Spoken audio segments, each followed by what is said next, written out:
Eh ben, bonjour à tous, merci d'être venus aussi nombreux. Et merci pour mon premier talk officiel à Alexis. Je n'avais pas encore fait de Militech avant. Donc aujourd'hui, je vais vous parler d'HTMX. HTMX, c'est une petite librairie dont j'ai appris l'existence il n'y a pas si longtemps que ça, il y a quelques mois. Et j'ai trouvé ça assez intéressant. Et au moment du CFP, je me suis dit pourquoi pas essayer de parler de ça. Je me suis lancé là-dedans et on va voir. Alors, avant de commencer de parler de la librairie, durant ma présentation, je vais aussi essayer de remettre ça dans un contexte du front actuel, du front-end actuel, à quoi il ressemble. Je vais comparer ça beaucoup. Ma vision du front-end actuel, c'est clairement les single-page applications, les Angular, les React. C'est ça qui domine en ce moment. Et ça va être l'occasion de voir une alternative possible avec HTMX. Bien sûr, je ne dis pas que ça va gagner. Mon but, c'est vraiment pas de faire une compétition entre les deux et de choisir un grand gagnant à la fin. C'est vraiment de réévaluer les manières de faire du front, de réfléchir à un autre outil pour justement réfléchir aux outils qu'on choisit, prendre du recul sur les outils qu'on choisit via cette alternative qui est HTMX. En aparté, avant de commencer, le créateur d'HTMX, sur le site officiel de la librairie, il propose plein d'articles super intéressants qui ont inspiré des choses dont je vais parler aujourd'hui. Donc sur la conception d'applications web, sur les API REST, sur HTMX bien sûr. Il soulève des points que d'autres développeurs aussi dans des articles soulèvent, notamment un problème qui est la synchronisation entre un front-end et un back-end via une API qui renvoie du JSON. J'ai vu quand même quelques développeurs soulever que ça avait des contraintes et HTMX, ça peut être une solution à ça. Rapidement, de quoi je vais parler. En premier, on va vraiment découvrir la librairie en tant que telle. Je vais essayer de présenter un peu comment elle marche. Le but ne sera pas de faire de vous des experts HTMX, bien sûr, mais d'avoir vraiment une idée de comment ça marche, de qu'est-ce que ça permet de faire, avec quelle complexité. Après, pour compléter un peu ça, je vous montrerai un mini-exemple en Kotlin Spring Boot. J'ai fait une mini-application avec une table de Pokémon. C'est vraiment pas grand-chose, c'est juste histoire de voir à quoi ça ressemble et comment on met de l'HTMX dans une application. Et une fois qu'on aura parlé de tout ça, on verra pourquoi on voudrait réaliser une application HTMX, comment ça va se comparer justement au framework Single Page Application, et quelles conséquences, à quoi ça va ressembler une application qui utilise HTMX. Alors, rentrons dans le vif du sujet. Qu'est-ce que c'est HTMX ? C'est une petite librairie donc JavaScript dont l'idée de base, ça va être de placer toute la logique d'appel Ajax qui normalement est faite dans le JavaScript, de la replacer dans l'HTML dans les éléments qui les concernent. Alors, qu'est-ce que je veux dire ? Déjà, je vous ai montré un mini-exemple, mais on va le détailler juste après. En gros, l'idée, c'est on met des attributs sur un élément de notre HTML, dans notre DOM. Et là, par exemple, c'est un bouton, on va cliquer dessus, ça va faire une requête GET à notre serveur. Notre backend derrière, il va renvoyer de l'HTML. Et on va faire quelque chose avec l'HTML sur cette page. L'idée comme ça, elle paraît peut-être très simple, voire trop simple, mais en fait, ça va être très puissant. Et une des forces de la librairie, c'est qu'elle est vraiment très complète, elle propose vraiment énormément de choses autour de cette idée de base pour pouvoir implémenter plein d'éléments d'expérience utilisateur qui sont possibles dans des single-page applications, mais qui ne sont pas forcément possibles dans la logique du web originel avec juste des pages HTML reliées par des liens. Du coup, comme je vous l'avais promis, l'exemple un peu plus détaillé. Il faut imaginer qu'on a une table, donc notre table de Pokémon, je vous montrerai après. Je ne vais pas vous montrer maintenant, je préfère le garder pour après. Mais on a une table de Pokémon, donc avec le contenu dans un petit body, et en dessous on a notre bouton qui va correspondre à juste un bouton de deuxième page. Donc tout notre comportement HTMX, il va être décrit dans des attributs comme ça. Là, il y en a 3. HXget, en fait, ça va juste dire que quand je vais cliquer sur mon bouton, je vais aller faire une requête HTTP vers mon backend à cet endpoint-là, tout simplement. Donc, on fait cette requête. Notre backend, il reçoit ça, il fait ce qu'il veut, il peut interroger il a un modèle, il peut interroger une base de données s'il a besoin d'autres services, il fait des choses habituelles. Sauf qu'après, au lieu de répondre du JSON comme on est un peu habitué les dernières années, il va répondre de l'HTML. Ça, c'est pas une idée extrêmement novatrice. Le fait de répondre de l'HTML, c'est la manière de base de fonctionner du web. Mais là, l'idée, c'est plus qu'on va pouvoir répondre des morceaux partiels d'HTML.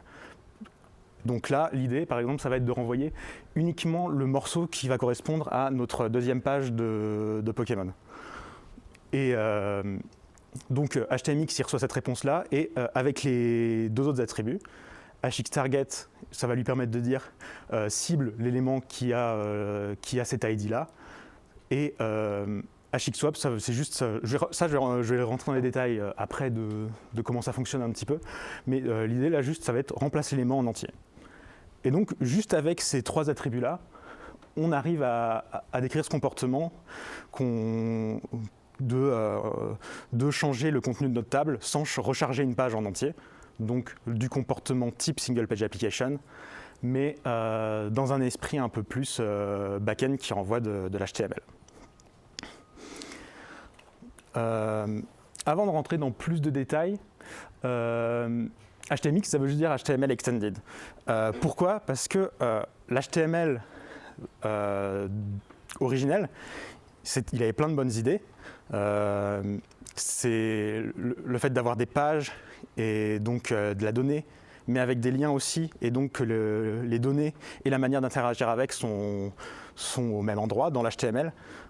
C'est quelque chose qui fonctionnait très bien, mais il est assez limité sur d'autres aspects. Ce qui explique aussi que ces 10 dernières années, les single page applications ont un peu gagné là-dessus. C'est que c'est très limité pour apporter des expériences utilisateurs plus riches. Et donc l'idée de la librairie, c'est d'étendre notre HTML via 4 axes. Le premier, c'est que, avant de dire ça, peut-être rappeler, dans l'HTML, je le rappelle, dans l'HTML de base, les balises qui peuvent faire des requêtes, c'est les onshore, qui, quand on clique dessus, font une requête get et ça charge une nouvelle page. Et les formulaires, les forms, qui, quand on submit le formulaire, envoient une requête post et charge une nouvelle page aussi. Donc, l'idée pour étendre l'HTML, ça va être déjà d'autoriser tout élément à effectuer une requête HTTP. Du coup, on ne va pas se limiter aux onshore et aux forms. On va vraiment permettre à tout élément de faire une requête. On va aussi autoriser tout événement à déclencher une requête HTTP. Pas forcément juste un clic ou un submit de formulaire. On va s'autoriser, par exemple, quand un champ texte va être modifié, à faire une requête, quand on passe la souris quelque part, quand on focus un élément, quand un élément apparaît dans la fenêtre. Ça pourra être déclencheur d'une requête. On va aussi autoriser tous les verbes HTTP, parce que l'HTML c'était très bien, mais vu qu'il n'y avait que get et post, c'était un peu dommage de ne pas pouvoir profiter des autres verbes HTTP qui permettent de décrire des API REST de manière un peu plus complète. Et le dernier axe, c'est qu'on va se permettre de remplacer, modifier, ajouter un élément de notre DOM plutôt que la page entière. Donc pour avoir ce feeling un peu de single page application. Une fois qu'on a dit tout ça, mine de rien, en fait, avec l'exemple que je vous ai montré, je vous ai un peu montré quasiment tout HTMX, 70% d'HTMX. En vrai, je pourrais quasiment m'arrêter là, mais bien sûr, je ne vais pas le faire. Mais pour vous dire que c'est vraiment l'idée principale majeure, c'est ça, et tout le reste rajoute juste des choses là-dessus. Et vraiment, c'est l'idée de mon bouton qui fait une requête et on remplace un élément de mon DOM, c'est toute la base, tout l'essentiel d'HTMX. Alors, je vais développer quelques points pour encore une fois vous donner un peu plus une idée de ce qu'on peut faire avec tout ça. Donc on a un attribut hxtrigger qui va nous permettre de choisir quel événement va déclencher notre requête HTTP sur notre élément. Ici, c'est un exemple un peu bateau. Faut juste imaginer qu'on a un Pokémon qui a sa vie et que quand on passe la souris sur l'élément de la vie, ça le recharge. L'exemple n'est pas le meilleur, c'était juste histoire de montrer en premier exemple. J'ai rappelé quelques événements JavaScript, juste histoire de voir.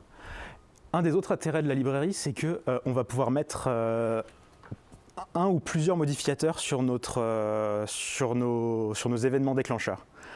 Once pour dire qu'on va réagir à l'événement qu'une seule fois, change pour dire qu'on va réagir quand la valeur change, parce que par exemple si on fait une recherche, on ne veut pas déclencher une requête si la valeur n'a pas vraiment changé. Delay as throttle, ça va permettre de jouer sur le timing de la requête. From, ça va permettre d'écouter les événements venant d'un autre élément de notre DOM. Et donc rien qu'avec ça, en fait, on peut implémenter des trucs assez puissants. Là, je vous ai mis un exemple. Quand on a un champ de recherche qui doit déclencher une requête pour récupérer les éléments de notre recherche à l'issue, quand l'utilisateur a fini de taper, mais avec la subtilité qu'on n'a pas envie de lancer une requête à chaque fois qu'il tape sur une touche, ça lancerait beaucoup trop de requêtes, ça changerait très vite. Donc on a juste envie d'attendre un petit peu de temps après qu'il ait fini de taper sur son clavier pour déclencher la requête. Et donc ça se fait vraiment avec ces trois mots-clés, hxtrigger, key up, donc quand il a fini de taper, change pour dire qu'on attend bien que la valeur ait changé, et delay pour ce petit délai. HTMX, il va aussi proposer quelques événements spécifiques, load au chargement de la page, ça va être utile par exemple quand on veut charger un squelette de la page mais pas charger tout le contenu complet, et ben on peut dire que certains éléments ils vont déclencher leur requête pour récupérer leur contenu au moment du chargement de la page. Revealed, ça va être utile par exemple pour des infinite scroll, parce que ça va dire qu'il va déclencher une requête dès qu'il va apparaître dans le viewport. Every avec un time interval, ça va permettre de faire du polling, de faire une requête tous les temps de temps. Ça peut être utile si on veut une barre de progression. Si on n'a pas envie d'avoir un truc comme des WebSockets ou du server sent event pour récupérer la progression d'une tâche, on peut mettre du polling de cette manière-là. Qu'est-ce qu'on modifie et comment ? Ça, je l'ai un peu montré dans l'exemple, mais du coup, on a des manières de cibler qu'est-ce qu'on veut modifier dans notre DOM et qu'est-ce qu'on remplace. Je reprends là, j'ai repris l'exemple de notre bouton de deuxième page pour récupérer les Pokémon de notre deuxième page. Sauf que pour cibler, j'ai mis... peut-être dû expliquer avant. Ouais, donc on utilise hxtarget qui va nous permettre de choisir un élément avec un sélecteur CSS. Donc là, le tbody. Et avec un modificateur possiblement pour dire où est-ce qu'on va regarder dans le DOM, dans notre page HTML. Est-ce qu'on va regarder dans les ancêtres, dans les descendants, avant, après. Donc là, on cible le tbody qui précède. Ça permet de ne pas passer par un ID. Et on a aussi une manière de dire comment on modifie notre DOM avec hxswap. On va avoir plusieurs stratégies de modification.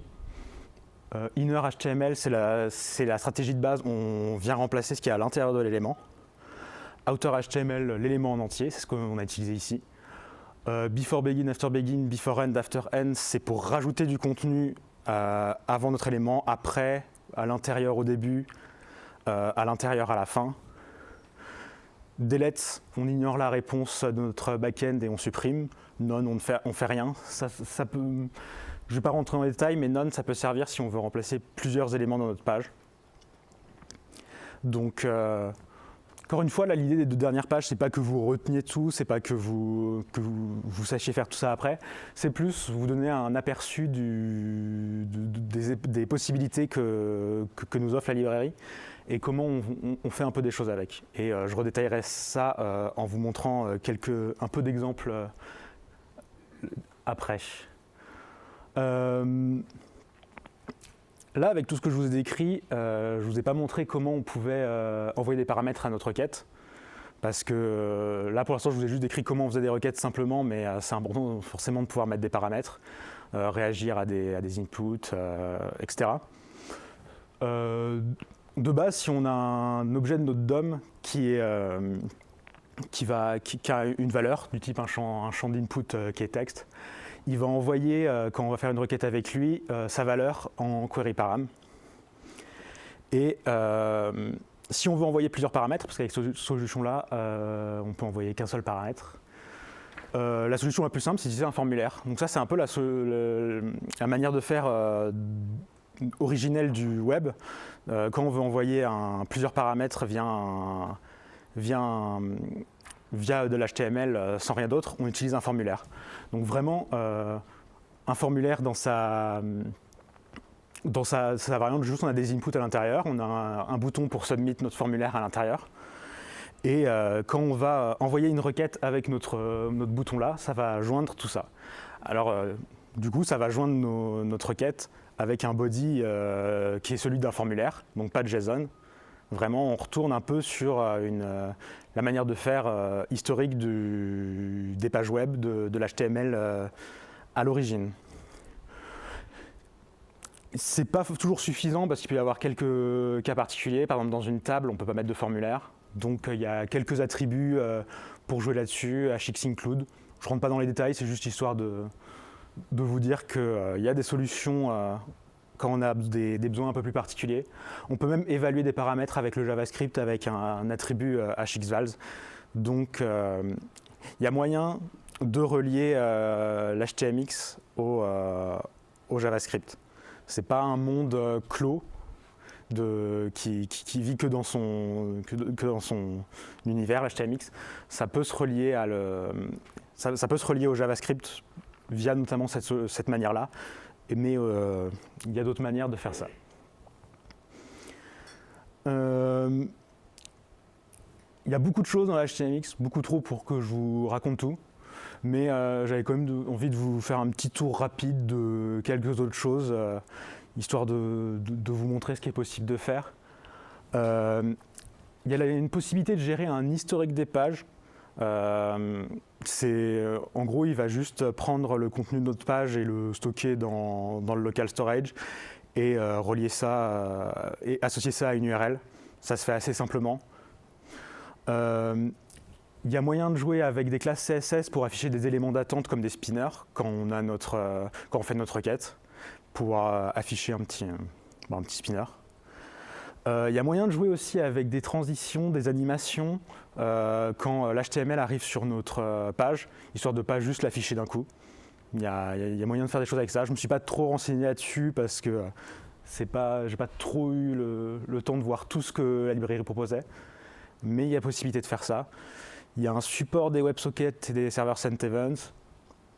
Il y a plein de manières de jouer avec les headers, autant dans les requêtes que dans les réponses pour avoir des comportements plus particuliers. L'exemple de base, c'est que toutes les requêtes HTMX, elles ont un header qui préviennent qu'elles viennent d'HTMX. Et il y a des extensions à foison. La librairie, elle propose une manière de créer des extensions pour son comportement, pour par exemple encoder les requêtes en JSON, si jamais vraiment derrière vous avez un backend qui doit renvoyer du JSON, pour réagir au code HTTP, plein de choses. Vraiment plein de choses.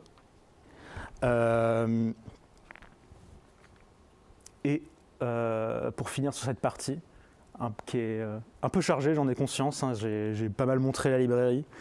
Je vais essayer de clarifier ça un peu plus avec l'exemple tout de suite. Mais pour conclure un peu là-dessus, en fait, ce que je voulais souligner, c'est que avec tout ça, en fait, on peut vraiment mettre en œuvre plein de différents petits patterns d'expérience utilisateur classiques et de manière pas si compliquée que ça. Je vous avais parlé de l'infinite scroll. Vous avez une page et au lieu de fonctionner par page, vous voulez avoir un infinite scroll. Et ben en fait, ça se fait assez simplement avec ce dont je vous ai parlé jusque-là. Là, il faut imaginer qu'on a notre table, on a notre dernière ligne. Dessus, sur notre dernière ligne, on va lui mettre un hxget pour aller chercher les nouveaux éléments à rajouter à la suite. Donc on va s'attendre à ce que notre backend derrière, il nous réponde les nouvelles lignes, les nouveaux élémentaires à ajouter. On va avoir un hx trigger revealed. Donc en fait, dès que l'élément il va apparaître dans la fenêtre de l'utilisateur, dès que l'élément va apparaître dans la fenêtre de l'utilisateur, il va envoyer une requête directement au back-end pour aller chercher les nouvelles lignes à rajouter. Et avec le hx swap, on lui dit rajoute-le juste après cet élément-là. Et donc on va chercher comme ça nos nouvelles lignes. Et moi, ce que j'aime beaucoup avec cette librairie, c'est vraiment comment on a ce genre de comportement, en fait, pas dire gratuitement, mais vraiment pour pas très cher. Juste avec ça, après bien sûr, il faut que le back-end derrière il fasse le travail, qu'il a cherché le nouveau contenu et qu'il retourne de l'HTML avec ça. Mais juste avec ça, on arrive à implémenter ces comportements qui font que notre application, c'est pas juste un site web du début des années 2000, que c'est une vraie application web avec une vraie expérience utilisateur riche. Maintenant que je vous ai dit tout ça, je vais essayer d'illustrer ça avec un petit exemple que j'ai fait en Kotlin Spring Boot, mais bon, les technos s'y prêtent bien, mais en vrai on peut utiliser n'importe quel techno de back-end. Alors, la petite appli, comme je vous l'ai dit, juste une petite liste de Pokémon derrière. Ça fait vraiment pas grand chose, hein. On peut changer de page, on peut trier selon les stats, et on peut aller chercher le meilleur Pokémon Mewtwo. Voilà. Et si, j'ai aussi fait une version avec scroll infini. L'idée, hein, c'est pas vous montrer des choses sensationnelles, mais juste tout ça, du coup, ça utilise HTMX derrière, donc tout ce feeling un peu de single page application, on l'a juste avec de l'HTMX derrière. On peut mettre des notes. Elles sont pas ISO, mais de versions, la version page et la version scroll infini. J'ai un peu avancé sur la version scroll infini. C'est pas l'important, hein, l'idée c'était vraiment juste d'avoir un petit exemple derrière. Et je voulais juste vous montrer un peu de code, pas trop, parce que de toute façon c'est toujours compliqué de regarder du code en direct et de se demander ce que ça veut dire. Attendez, je vais zoomer un peu. C'est pas comme ça qu'on zoome. C'est pas les miennes de base, mais désolé. Alors, du coup, ça va être la version page.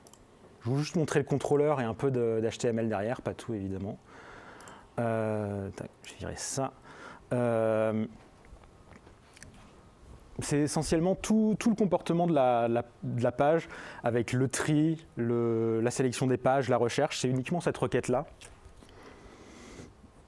En paramètres, on reçoit tous nos paramètres pour la pagination, la valeur de la recherche. Attendez, je vais vous montrer.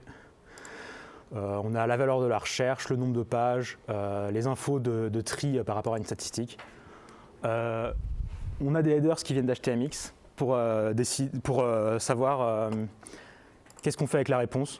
Celui dont je vous ai parlé, hxRequest, qui nous dit si c'est une requête qui vient d'HTMX. hxBoosted, c'est autre chose, dont j'ai pas envie de vous parler maintenant, parce que ça prendrait trop de temps à expliquer, mais en gros, bon, ça permet juste de faire ce feeling un peu de single page application gratuitement. En gros, on recharge une page, on remplace juste le body. Pas envie de rentrer dans les détails maintenant, c'est plus quelque chose de pratique, mais qui ne va pas expliquer le cœur de la librairie.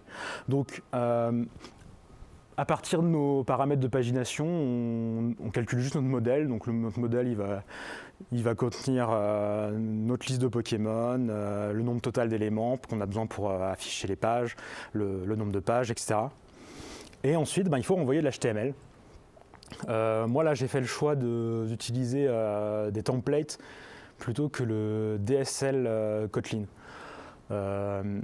En gros, maintenant, il y a deux manières principalement de renvoyer de l'HTML. Soit de passer par des templates, qui est la manière un peu historique, les timeleaf, les boostash, les choses de ce genre. Soit d'utiliser un DSL, soit comme JSX. Je pense que JSX, c'est le le DSL le plus connu pour, pour envoyer de l'HTML. Mais il y en a un petit qui prend un peu d'importance en Kotlin. Tout le monde l'appelle le DSL HTML Kotlin. J'avais commencé un petit peu avec, mais finalement, moi j'ai préféré les templates, mais les deux c'est possible. Donc là, en fonction de nos headers, on arrive à déterminer si on va renvoyer une page complète ou uniquement la page partielle avec juste la liste des Pokémon pour ne pas recharger, pour ne pas remplacer tout le reste, on remplace que le contenu des Pokémon. Ce que je voulais illustrer, c'est qu'en fait, tout ce que je vous ai montré, alors c'est pas le meilleur code du monde, hein, je m'en excuse. Tout ce que je vous ai montré, en fait, ça utilise très peu d'HTMX pour faire tout ça, un peu tout ce que je vous ai illustré. On a l'élément de pagination un peu velu hein, de base. J'ai voulu le faire très compliqué parce qu'il a des petits traits, des petits trucs, machin. Oups, mauvaise fenêtre. Il y a juste, mais en gros, là, l'HTMX sur cette page, c'est juste aller faire un get pour avoir la page suivante. On lui dit cible bien la table, l'élément d'ID, la table de Pokémon. Et ça, c'est ce dont je vous ai parlé, c'est parce qu'en fait, je ne remplace pas le bouton lui-même, donc je lui mets un none pour lui dire je ne vais pas swapper l'élément lui-même, je vais aller remplacer ma table et aussi la pagination elle-même. Il faut remplacer tout l'élément de pagination puisqu'on est sur une nouvelle page. Ce que vous voyez là, je le remplace à chaque fois que je vais sur une nouvelle page. Donc ça c'est pour la pagination. Où est-ce qu'il y a de l'HTMX aussi? Il y en a... Non, c'est pas ici. C'est là-dedans, dans la recherche. Où essentiellement c'est ce que je vous ai montré pour la recherche qui attend un peu de temps avant de se déclencher. Pareil, il y a le none parce que je ne change pas la recherche. Quand je fais la recherche, je change la table et la pagination. Et il y a ça, je ne sais pas pourquoi il est là, parce qu'il n'y en a pas besoin. Il faudra enlever, bref. Et donc, comme je vous l'ai dit, quand lui il fait sa requête get, il envoie son nom en paramètre pour pouvoir faire la recherche sur le champ. Et là, en fait, je vous ai montré tout l'HTMX qui fait fonctionner cette page. Non, il y a aussi celui pour le tree, mais du coup, c'est un élément de plus. Et moi, ce que je trouve super intéressant et qui fait que j'aime bien cette librairie, c'est vraiment que il n'y a pas besoin de beaucoup d'HTMX pour avoir ces petits comportements, ce petit feeling single page application. Donc on peut vraiment retourner à cette logique de renvoyer de l'HTML depuis le back, alors dont je vais discuter dans la partie suivante, hein, ça a des avantages, des inconvénients, mais ça a aussi des avantages, et donc on permet au modèle originel du web de récupérer ce feeling un peu de single page application grâce à HTMX. Et ça, c'est vraiment... moi, c'est ce que je trouve super intéressant dans cette librairie. Alors, on va retourner au slide. Du coup, j'espère que vous avez un peu une idée de comment ça marche, de ce qu'on peut faire avec maintenant. C'est super rapide, hein, on vient d'y passer une trentaine de minutes. Mais avec tout ça, mon but maintenant, c'est de discuter un peu de pourquoi on aurait envie de réaliser une application HTMX, à quoi ça va ressembler une application qui utilise HTMX. Je vous ai montré un peu, hein, on va en discuter. Et quelles conséquences ça a sur notre application de faire une application avec HTMX plutôt qu'une application front-back qui envoie du JSON. Déjà, est-ce que c'est une bonne idée ? Peut-être que je vous mente depuis tout à l'heure, hein, je vous présente tout ça et en fait ça sert à rien, ça marche très mal. Bon, évidemment, je ne le pense pas. C'est une question à laquelle il est difficile de répondre, mais déjà une sous-question que je trouve intéressante, c'est est-ce qu'il existe des cas concrets d'utilisation en production ? Parce que forcément, c'est un bon argument pour dire qu'un truc est valable. Si c'est utilisé au moins en production, c'est au moins une gage que on peut faire une vraie application complète avec. Mon exemple le plus parlant, c'est un talk qui a été donné à la DjangoCon 2022. On ne va pas parler de Python, hein, je vous rassure. C'est juste qu'eux, ils font du Python dans le back-end. Eux, leur exemple, c'est une migration de React vers HTMX. Ils ont un SaaS qui permet de faire de la veille législative. Donc leur application, c'est beaucoup de documents, de très très longs, de comptes rendus d'assemblée, de l'assemblée, et pour que les gens puissent suivre des informations là-dedans. Donc ça, c'est pour vous donner un peu une idée du contexte de l'application, parce que ça va être un peu important dans la suite. Eux, ils ont des chiffres un peu spectaculaires pour leur application. Déjà, ils n'ont eu aucune perte en termes de UX. Ils n'ont pas perdu à un moment, à un endroit en UX en passant à HTMX. Ils sont passés de à peu près 21 000 lignes à 7 000 lignes de code.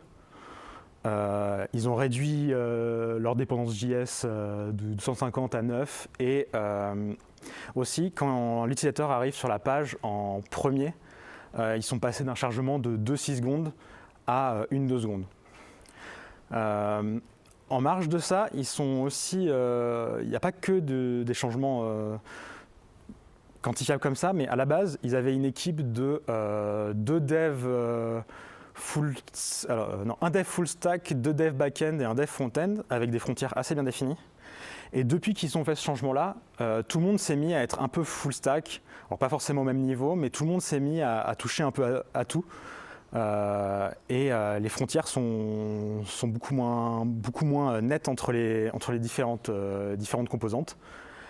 Et aussi, mais ça c'est un peu plus subjectif, il se trouve qu'ils sont plus rapides pour livrer des nouvelles features. J'ai un deuxième exemple qui est un peu similaire, mais le site, c'est un site qu'on peut trouver, hein, c'est un projet open source. J'ai l'impression qu'il a été un peu abandonné depuis, donc je ne vais pas le mettre autant en exemple. Mais ce qui est plus intéressant avec lui, c'est qu'il y a le code d'avant et après migration, si jamais ça vous intéresse. Je vous redonnerai ça si jamais si vous voulez regarder. Mais comme ça permet un peu d'illustrer comment tout ça a changé. Une deuxième question qu'on pourrait avoir, c'est est-ce qu'il y a une communauté active ? C'est toujours une question pertinente parce que si on rencontre des problèmes avec la librairie, si on veut faire certaines choses, c'est important de savoir si on va pouvoir trouver des réponses à nos questions. En premier truc, un peu anecdotique, il y a un site JavaScript Rising Stars qui font des stats sur les étoiles GitHub. Bon, ça ne vaut pas grand-chose forcément les étoiles GitHub, hein, mais en faisant leurs stats, ils ont décidé que c'était le 10e projet le plus populaire de l'année 2023 et le 2e framework front-end, si on veut appeler ça un framework, le plus populaire dans les librairies JavaScript. Moi, mon impression après mes recherches, c'est qu'il y a des communautés importantes, plus dans certains langages. Clairement, les communautés les plus importantes, ça va être plutôt en Python et en Go, même s'il y en a aussi en Kotlin, un peu moins en Java. Mais après, HTMX, il ne se préoccupe pas trop de savoir quel est le langage utilisé dans le back-end, donc c'est pas forcément le plus pertinent, mais en tout cas, il y a beaucoup de gens qui aiment à utiliser ça avec Python et Go. Moi, à mon échelle, qui est assez petite, hein, le mini-exemple que je vous ai montré, il n'est pas très très grand, hein, mais j'ai trouvé des réponses à toutes mes questions. Le témoignage récurrent que j'ai trouvé vraiment à plein d'endroits, c'est les gens, ils aiment beaucoup, parce que c'est beaucoup moins complexe que par exemple d'avoir un front-end avec React. C'est beaucoup moins compliqué, en tout cas c'est leur avis, c'est un peu le mien aussi, mais j'accepterai que c'est pas celui de tout le monde, que c'est beaucoup moins complexe d'utiliser cette logique d'HTMX et de renvoyer de l'HTML depuis le back-end que d'avoir un front en React et de les faire communiquer avec une API JSON un peu généraliste. Et en marge de ça, on trouve aussi un très grand nombre de ressources, de discussions, d'exemples sur Internet, dont, comme je vous avais dit au tout départ, d'articles du créateur de la librairie lui-même. Donc, c'est une communauté, bien sûr, qui n'est pas au même niveau qu'un React, hein, mais ça monte de plus en plus vite ces derniers mois. Donc, de ce point de vue-là, je pense que oui, on peut dire qu'il y a quand même une communauté active. Maintenant qu'on a dit tout ça, à quoi ça ressemble une application avec HTMX ? J'ai déjà dit quelques points, hein, mais effectivement, pas de front-end statique. On va juste avoir un serveur en back-end avec des endpoints qui vont renvoyer de l'HTML. Comme au bon vieux temps. Peut-être au vieux temps pour certains. Juste au vieux temps, pas bon. Du coup, ça c'est ce que je vous disais, n'importe quel techno de back-end dans n'importe quel langage est possible. Hein. Après Spring Boot, Spring même, enfin tout court, ça s'y prête plutôt bien parce qu'ils ont des frameworks de MVC pour envoyer de l'HTML depuis le back. Clairement, Spring, il s'était aussi illustré avec ça à une époque et encore maintenant. Par contre, ce qui va changer, c'est qu'on va passer d'une API applicative, donc une API qui renvoie du JSON, à une API, ce que je vais appeler une API hypermédia. Une API qui va renvoyer de l'HTML, de l'hypertexte, d'où le hypermédia. Hypermédia, c'est juste pour hypertexte, mais avec des images, des vidéos. C'est un terme un peu générique, c'est l'hypertexte de maintenant. C'est un terme qu'utilise le créateur, je ne sais pas trop ce qu'il y met derrière, mais je vois ça comme hypertexte moderne. Et une API comme ça, hypermédia, ça ne se conçoit pas de la même manière. Ça reste une API REST, ça, il n'y a pas de souci là-dessus. Par contre, c'est une API qui est beaucoup plus spécifique à votre interface utilisateur. C'est une API qui va renvoyer de l'HTML, qui va renvoyer ce qui correspond à votre page, qui va renvoyer un élément de modification sur votre page, un élément de pagination. Pas du tout une API qui va juste renvoyer des données comme une API qui doit répondre à un front. Par contre, tout le reste, c'est pas influencé par HTMX, toute la partie domaine métier derrière, ça va pas être lié. L'idée, je vais passer un peu dessus sur l'exemple, mais l'idée qui est la plus simple, c'est vraiment, on a notre partie modèle dans notre application, on l'interroge, on reçoit une réponse et à partir de cette réponse, on fabrique de l'HTML pour le renvoyer. Un petit truc sur lequel j'avais envie de faire un mini aparté aussi, c'est peut-être qu'on vous demandez du coup le state côté client, comment on le gère. Par exemple, avec un React, on peut avoir un Redux, quelque chose comme ça. Là, en fait, on retourne à la manière toujours historique de fonctionner du web. Et donc le state, en fait, c'est notre page HTML. Le state, c'est le contenu de notre DOM, et c'est lui qui, via des liens, montre le state actuel et la manière d'interagir avec les données qui sont affichées sur l'interface utilisateur. Et aparté dans l'aparté, il y a ce petit truc dans les API REST dont on parle parfois, ATOAS, Hypertext as the Engine of Application State. En fait, ce truc-là, ça dit qu'en gros, il faut mettre des liens pour interagir avec le reste de notre API dans la réponse de notre API REST. Et ce truc, en fait, dans une API qui renvoie du JSON, ça n'a pas de sens, parce que de toute façon, on a un front qui consomme notre truc, donc notre front, il sait à quoi ressemble notre back. Donc ça n'a pas de sens dans une API JSON. Dans une API REST qui renvoie du JSON. Par contre, dans une API REST qui renvoie de l'HTML, ça a tout son sens. Parce que la page HTML, c'est le state, et votre navigateur, il n'a pas besoin de savoir comment fonctionne votre back-end, il a juste besoin de savoir comment, avec de l'HTML, il rend une page, et comment on peut interagir avec cette page. Et en fait, ATOAS, c'est juste ça. Donc, ne faites pas d'ATOAS dans vos API qui renvoient du JSON, ça sert à rien. Du coup, je vous dis beaucoup, hein, on fait du web de manière historique, est-ce que c'est pas un retour en arrière tout ça? On relance Timeleaf, on relance peut-être même JSP. Bon, non, pas obligé de faire ça. Bon, c'est un peu le cas, hein, on va renvoyer du HTML depuis le back-end, et comme je vous le dis depuis tout à l'heure de multiple reprises, c'est la manière historique de faire des applis web. Hein. Et une manière de le faire, c'est les templates. Donc vous allez peut-être relancer Timeleaf. Hein. C'est pas la pire manière de renvoyer du HTML depuis le back. C'est pas la seule, hein, je vous ai parlé. Il y a le DSL Kotlin, il y a JSX. Si jamais vous voulez avoir un back-end dans JavaScript, TypeScript, vous pouvez utiliser un DSL pour envoyer de l'HTML.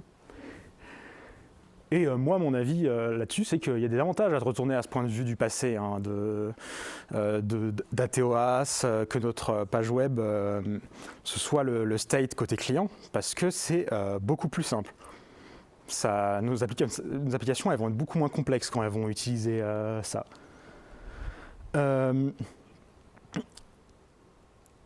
En marge, il y a aussi beaucoup de choses qui ont changé en parallèle des SPA. Il n'y a pas juste les SPA qui ont fait des choses.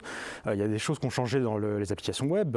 J'en ai cité quelques-unes. Il y a l'HTML5, il y a les Web Components. Il y a le CSS qui est de plus en plus fourni, avec des animations, des transitions. Donc même si on se retourne à ce point de vue historique de faire des applications, il y a quand même des choses qui ont changé et qui permettent de faire des choses plus intéressantes, même en retournant à cette manière de faire là. Et puis pas du tout, parce que la force des single page applications, c'est de déléguer une partie du travail de construction du DOM au client, au navigateur de l'utilisateur. Et HTMX, ça permet de récupérer cette force en partie. Donc vraiment, on retourne à cette manière historique de faire, mais armé de cet outil de changer le DOM plus précisément, qui fait la force des single page applications. Et on a un tout qui est quand même assez intéressant et novateur, donc pas qu'un retour en arrière. Mon point de vue, qui forcément est subjectif, mais j'insiste dessus parce que ça peut être discuté, c'est que tout ce qui a été acquis dans les dernières années, ça permet de retourner à cette idée d'API hypermédia avec un regard nouveau, une nouvelle manière de faire et d'y apporter des choses intéressantes pour ne pas refaire des applications comme il y a 20 ans. Du coup, j'insiste beaucoup là-dessus. Si on utilise HTMX, le back-end il va être de retour à son prime. La philosophie HTMX, pourquoi je parle de ça, ça implique de confier beaucoup plus de tâches au serveur. Je vous donne un exemple. Je ne sais pas si vous vous souvenez, je suis passé très rapidement dessus. J'ai pu laisser une petite note sur mon Pokémon dans l'exemple tout à l'heure. En fait, pour faire ça, j'appuie sur un bouton pour changer mon commentaire en mode édition. Dans une single page application, tout ça, ça passerait uniquement côté client. Avec HTMX, je vais demander à mon serveur de me renvoyer la nouvelle version de la ligne avec le bouton en édition. Donc je suis obligé de faire une requête à mon serveur. Ça peut être vu comme un défaut, parce qu'on va avoir la latence du serveur, on va avoir tout ça. Ça a d'autres qualités. Je vais en parler un peu plus dans la slide suivante. Mais effectivement, comme je vous le montre sur ce diagramme entièrement qualitatif, pas du tout quantitatif, qui se base sur aucune stat, mais mon impression partagée par d'autres, c'est que avec HTMX, vous allez confier beaucoup plus de tâches à votre serveur. Donc, bien utiliser le cache, ça pourrait être crucial. Autant le cache côté client, bien utiliser vos headers pour avoir votre cache côté client, et avoir du cache côté serveur. Les deux pourraient être cruciales pour avoir une bonne expérience utilisateur.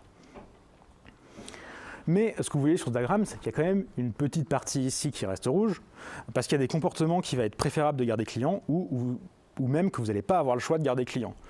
Un autre truc que j'ai passé très rapidement, c'est que sur mon Infinite Scroll, j'avais un bouton pour retourner tout en haut de la page, qui était en bas à droite. Ce genre de truc que vous n'allez pas demander à votre serveur de scroller tout en haut de la page. Donc vous allez avoir besoin d'un peu de JavaScript. Mais du coup, on va hériter JavaScript, mais dans sa manière un peu originelle pour faire du scripting. Par exemple, pour retourner en haut de la page, effectivement, qu'est-ce qu'on pourrait imaginer d'autre ? Dans une table, un drag and drop. Ça, c'est des choses, vous n'allez pas demander à votre serveur de faire ça. Donc, vous allez avoir besoin de JavaScript. Et il y a plusieurs solutions pour ça. Soit vous faites du JavaScript classique, sans aucune librairie. Ça peut vous permettre de faire ça. Ça marche bien avec HTMX. Ça s'y prête bien. Il y a d'autres petites solutions qu'on retrouve souvent pairées avec HTMX. Il y a Alpine.js. En gros, l'idée d'Alpine.js, c'est la même chose si on met du comportement JavaScript dans des attributs de nos éléments. Toujours dans l'idée de rapprocher les comportements qui concernent un élément de cet élément-là. Un truc dont je n'ai pas parlé, je voulais en parler, mais j'ai oublié, je vous en parle maintenant, c'est que l'idée d'HTMX, et en marge l'idée d'Alpine.js, c'est d'éviter que ce qui concerne un élément soit dispersé dans plusieurs fichiers, dans un fichier JS qui soit plus loin. L'idée, c'est vraiment de rapprocher ça des éléments pour être sûr que tout ce qui concerne un élément soit proche de ces éléments. Mini aparté,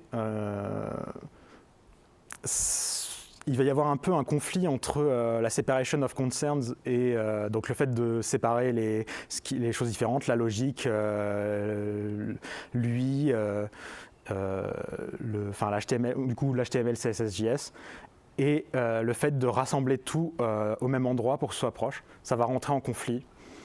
C'est un truc dont parle l'auteur et qui est assez intéressant. Je vous encourage à aller voir ça si ça vous intéresse. Il y a une autre solution, Hyperscript, qui est un peu dans l'idée d'Alpine.js, qui est pas, je la mets parce que c'est fait par le créateur d'HTMX. Moi j'aime moins, parce que c'est un nouveau langage. En fait, il a fait un nouveau langage. Moi je me dis c'est dommage, le JavaScript ça marche très bien pour faire du scripting. Désolé. Donc pourquoi ne pas utiliser du JavaScript? Donc soit du JavaScript classique, soit du Alpine.js. Moi je trouve ça très bien. Nous arrivons au fameux moment où j'essaye de vous faire une comparaison des deux de la manière la plus honnête possible. Non, en vrai, j'ai fait un vrai effort pour être honnête, même si, bon, forcément, je suis orienté parce que je vous parle d'HTMX aujourd'hui, mais j'ai fait un vrai effort de partialité. On va commencer par les avantages des single page applications. J'en ai déjà un peu parlé, vous effectuez plus de travail côté client, donc ça veut dire qu'il y a des tâches où vous allez moins subir la latence, que vous allez plus solliciter la machine de votre utilisateur et moins le serveur, ça a ses avantages. Hein. Si votre serveur il a déjà du mal, au moins avec une SPA, vous lui demandez un peu moins de travail. Ça supporte globalement mieux les problèmes réseau. HTMX, s'il n'y a plus de réseau, c'est terminé, parce que vous lui demandez tellement de choses. Si pour éditer un bouton, vous avez besoin d'HTMX, et donc de faire une requête à votre serveur, là, c'est fini. Donc, en tout cas, avec les single page applications, c'est possible de faire en sorte que ça résiste mieux aux problèmes réseau. Une fois que ça a été chargé initialement, par contre. Ça propose plus de possibilités de comportements particuliers. Le drag and drop, je vous en ai parlé. C'est assez compliqué à faire en HTMX. Là où il y a des choses comme l'affine et scroll, c'est facile à faire en HTMX. Le drag and drop, essentiellement, la solution, ça va être de mettre un gros composant JS pour faire votre drag and drop et d'interagir avec des événements JavaScript. Donc les librairies qui vont bien marcher avec HTMX, c'est celles qui vont avoir beaucoup d'événements pour prévenir de ce qu'elles font. Et ça peut très bien marcher, hein. Ça peut très bien marcher avec HTMX, mais ça marchera probablement mieux dans une single page application, certains trucs. Le drag and drop, c'est pas le pire exemple, hein. C'est pas si difficile de faire ça en HTMX. Par contre, c'est incontournable pour certaines choses. Je pense que l'exemple le plus parlant, c'est un tableur, Google Sheets. Vous avez plein de cases qui vont réagir à la modification d'une seule case. Et avec HTMX, ça voudrait dire qu'il faudra envoyer plein de requêtes, ou alors une requête et récupérer plein de résultats pour les remettre dans votre tableur. Ça marcherait pas très très bien. C'est vraiment pas ça, c'est un des trucs pour lesquels ça serait pas une bonne idée HTMX. Maintenant, les arguments en faveur de HTMX. Plus de travail effectué côté serveur. Vous allez me dire, j'ai mis strictement le contraire de l'autre côté. Mais en fait, ça a des avantages de faire du travail côté serveur. Vous êtes plus proche de votre modèle, de votre base de données. Vous allez peut-être avoir, là où parfois avec un front, vous avez besoin de faire plusieurs requêtes pour afficher une page, plusieurs requêtes à votre back-end. Là, vous allez peut-être avoir besoin que d'une seule si vous y prenez bien. Vous savez ce que vous envoyez côté client, vous envoyez juste de l'HTML, vous n'envoyez pas un gros paquet de JS avec quand même pas mal de code, ce qui peut avoir ses inconvénients. Donc ça a aussi des avantages de faire plus de travail côté serveur. C'est beaucoup moins complexe, ça, on pourrait se dire que ça se discute, parce que forcément on est plus habitué à cette logique de single page application de maintenant, c'est un peu ce que tout le monde fait, donc on peut être plus habitué. Mais reste, ça j'en suis convaincu, c'est beaucoup moins complexe de faire une application avec HTMX une fois qu'on connaît un petit peu comment ça fonctionne. Vous n'avez pas de state à gérer côté client, vous n'avez pas de problématique de re-render, vous n'avez pas toute une logique de rafraîchissement de tout ça. C'est beaucoup moins complexe à mettre en place pour avoir des comportements simples, pour avoir des comportements similaires. Un des autres avantages, j'en ai déjà parlé un peu aussi, c'est que le premier chargement il est plus rapide. Et aussi, vous allez avoir une API côté back-end qui est plus flexible, plus spécialisée. Comme vous n'avez pas un front qui s'attend à un contrat précis pour recevoir ces données, mais vous avez juste un navigateur qui lit l'HTML, vous pouvez plus facilement refactorer vos endpoints côté back-end. Et ça c'est quand même une force, en tout cas en côté développement, peut-être moins côté utilisateur, l'utilisateur il s'en fiche, mais côté développement, vous pouvez facilement changer vos endpoints. Quelques critères pour décider je vais passer assez rapidement parce que je voudrais laisser quand même un peu de temps pour les questions. Mais si votre UI c'est beaucoup de texte et d'images, que c'est très crude dans le sens où vous affichez des données et vous donnez des manières simples de réagir avec des formulaires ou autres. Si le DOM est bien imbriqué, c'est-à-dire que des éléments qui doivent interagir ensemble, ils sont proches dans le DOM, ou aussi si vous avez besoin d'un premier chargement rapide, HTMX, ça va être une très bonne idée. Ce pas des critères qui sont obligatoires, c'est pas parce qu'ils ne sont pas respectés ou que le contraire est vrai que ça va forcément être une mauvaise idée, mais si ça c'est respecté, ça va être plutôt une bonne idée d'utiliser HTMX. Des exemples d'applications qui s'y prêteraient, ce serait Twitter, ce serait Gmail. L'HTMX, ce sera moins une bonne idée si, là c'est des choses que j'ai déjà dites donc je vais passer rapidement dessus, si lui il y a beaucoup d'interdépendances, c'est l'exemple du tableur. S'il faut des fonctionnalités offline ou si l'UI est modifié extrêmement fréquemment, ce serait l'exemple dans Google Maps. Donc des applications qui s'y prêteraient beaucoup moins, c'est Google Sheets, Google Maps. Ce serait vraiment pas le domaine où HTMX excellerait. Néanmoins, c'est un peu ce que je vous ai dit plus tôt, il y a des bons moyens d'inclure un composant SPA dans une application HTMX. Il n'y a rien qui vous empêche d'avoir un petit morceau fait en React, et d'inclure ça dans une appli en HTMX. Alors ça complexifie parce que ça fait que dans votre application, vous avez un petit morceau en React. Mais si c'est isolé et que c'est pour un composant, ça peut être une bonne manière de faire plutôt que de se dire je fais la transition complète vers React, quoi. Pour finir, déjà merci de m'avoir écouté. Ça se termine un peu abruptement. À la base, j'avais prévu une petite partie pour discuter de quelques pistes pour réaliser une application en HTMX, mais ça aurait été beaucoup trop long. Du coup, je m'arrête là. Ma conclusion, ça ne va pas porter sur HTMX vraiment. Ça va plus être sur le fait de, ce que j'ai dit un peu au début, c'est de prendre du recul sur les outils qu'on utilise. J'ai pas essayé de vous dire qu'HTMX c'était mieux que les single page applications, même si forcément je suis un peu orienté, parce que j'aime bien ça.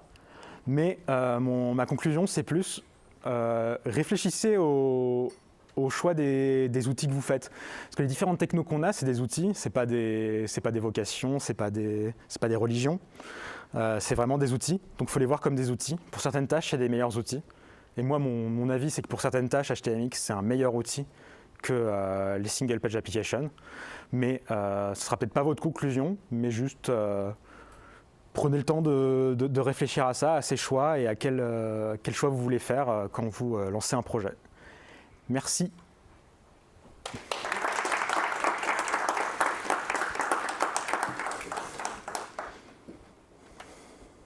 Vous avez des questions? 2 minutes pour les questions. Très rapide. Merci. Le lien de feedback marche pas chez moi, mais du coup c'était hyper intéressant et merci, c'était cool.